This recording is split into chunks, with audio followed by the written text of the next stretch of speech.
Roll today. As we can tell, I have not changed my outfit, but I'm trying to film as many multiple episodes as I can in one day, just to get started so I can actually put something out once a week or twice a week, depending on how things go. So this is me with your local NFSB podcast series around Kanien'kehá culture.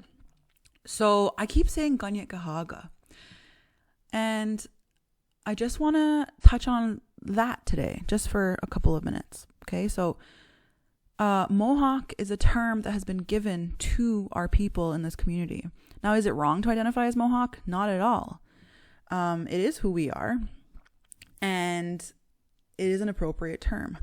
However, I'm a stickler for identifying as Kanien'kehá because in our language, that is what we call ourselves.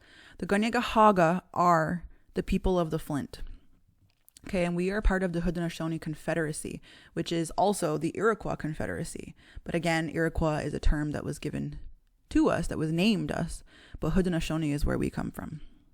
That's the language that we use.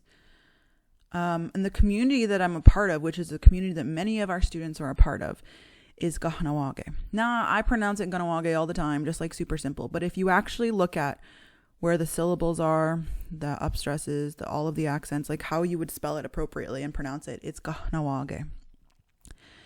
And this means by the rapids. Now, our community used to extend, right? Our traditional territory used to extend more east up the river. So right now, we're not exactly next to the rapids. But at one point, the community was by the rapids, and that was what dictated the name. Now, I know our community used to be called Kahnawá for the longest time. And I'm too young, honestly, to tell you what that means. I'd have to do a little bit of research. But as long as I've grown up and known, it's always been Kahnawá. And so this is where we live. Kahnawá, Kanien'kehá. My language skills are very limited, so I try to use as much as I can. I'm really taking this opportunity to teach you guys a little bit while also on my learning journey. So the other thing that I just kind of wanted to pinpoint is I'm going to do a series on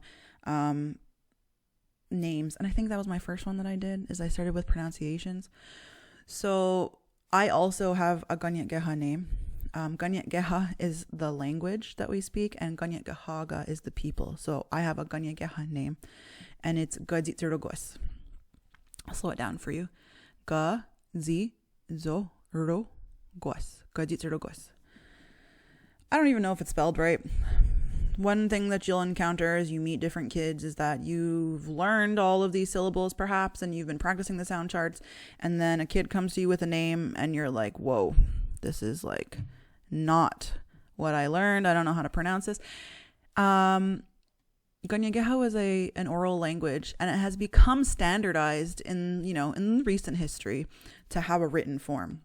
I say standardized because in Kahnawá it has a specific standard. If you go to Kanien'kehá, the standards are a little bit different. Every community does and pronounces things different and spells it differently. So there were a lot of names that were written down at birth, but that may not have been spelled properly. And that's okay. That doesn't change what the person's name is. That just changes the way that it's written. And we just adapt. Again, if we ask somebody what do they want to be called, they will go through it with you. And they will pronounce it the way that their name is pronounced. So it's not a big deal, it just is what it is. And so Katsi'soró, I'm pretty sure, is not spelled correctly according to the standardization. But what I have learned to know that it means is it has to do with gathering flowers. One of my Kanien'kehá teachers, when I was teaching elementary school, he told me that it meant to gather flowers in the water. So I imagine like lily pads with really pretty flowers on it. And over the years, I've started to figure out, what does my name mean? How does it apply to my everyday life? Because that's generally, what happens. Your name is attached to the season and what's going on when you were born, or your purpose in life. So mine is to gather flowers in the water. And as I start to think more about it, maybe I'll share a little bit about how I've experienced this as it happening in my journey as an educator. So that's it for me. This is Katsi'soró signing off, a Kanien'kehá woman from Kahnawá. Nyawat goa, onagiwahi.